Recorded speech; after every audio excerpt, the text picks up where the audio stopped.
Edison வந்து ஒரு America கண்டுபிடிப்பாளர், நம்ம நாட்டுக்காரங்க இல்லை. இவர் 1000க்கும் மேற்பட்ட உபயோகமான பொருள்களை உருவாக்கியுள்ளார்.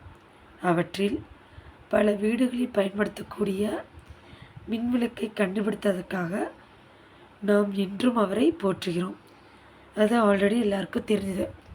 கரண்ட்டை கண்டுபிடிச்சது யாருன்னா எடிசன். ஆனால் அவரோட ஃபுல் நேம் வந்து தாமஸ் ஆல்வா எடிசன். அவர் எந்த நாட்டுக்காரர்னா அமெரிக்கா நாட்டு கண்டுபிடிப்பாளர். சரியா? அடுத்தது அவர் செயல்பாடு கொடுத்துருக்காங்க. தாமிர தகடுகள், துத்தநாக தகடுகள், இணைப்பு கம்பி, சாவி, சாவினா சுவிட்சு,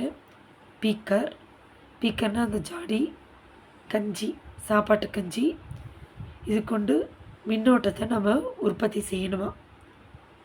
சரியா? படத்தில் உள்ள மாதிரி செஞ்சுக்கணுமா.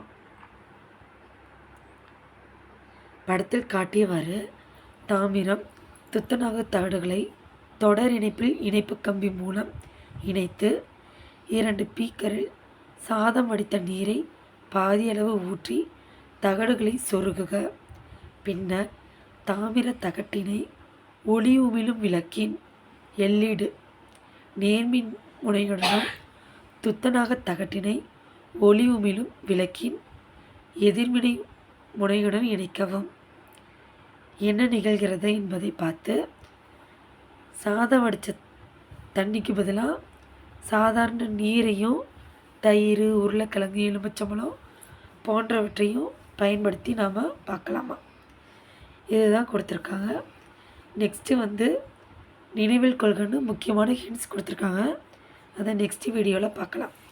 நன்றி, வணக்கம்.